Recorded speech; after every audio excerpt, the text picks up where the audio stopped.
Good morning. Today we will talk about the concept of brand positioning.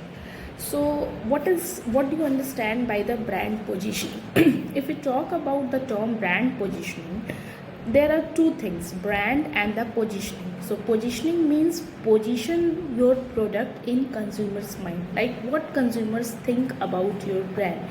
What is the image of your product in the consumer's mind?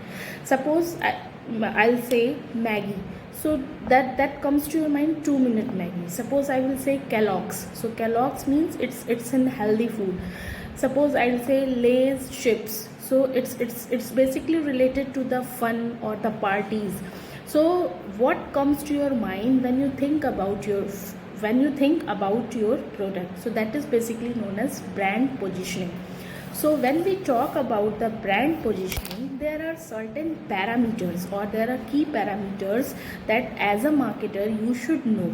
So the first parameter is category, second parameter is the target audience, third parameter is the competition, and the fourth parameter is the key differentiator. So let's discuss each parameter one by one. So the first one is the category, like in which category your product falls.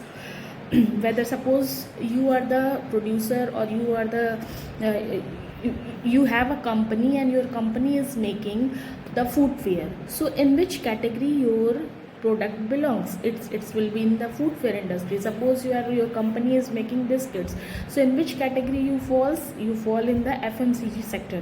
So you should know in which category or in which sector your product is falling. So the first point or the first parameter in the brand positioning is the category. The second parameter that comes is the target audience.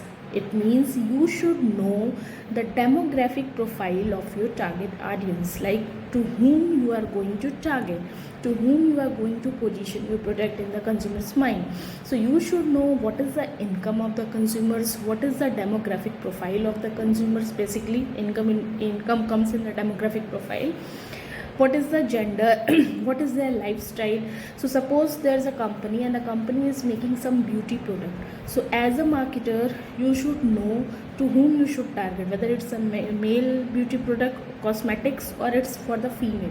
So suppose your company is making the products which is basically related to the females, so you should know the different age groups of the females, their working profile, their lifestyle, and then accordingly you should focus on your target audience, or you should think about your brand positioning. The third thing that comes is the competitors. So before you enter into the market, or before you started positioning your product, or before you started targeting your consumers, you should know who are the competitors in the market, or what will be the threats that you will face while entering into the market. So as a marketer, as a good researcher, you should know the different competitors or the competing products in the market.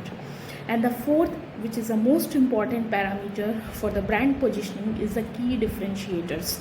So like what are the different or what are the unique features of your product, or you can say what is so much specific about your product, why the consumers will choose or why the consumers will prefer your product over the others. So you should be very much clear about the key differentiators of your product, key differentiators of your brand. In other words, we can also say that key differentiators are basically the USP of the product, that is the unique selling proposition of the product. So these are the four different parameters that I have already discussed. The first one is the category, second one is the target audience or the target consumers, third is the competition, and the fourth is the key differentiator. So these are the four different parameters for a brand positioning. I hope I am able to clear your doubts. So thank you so much.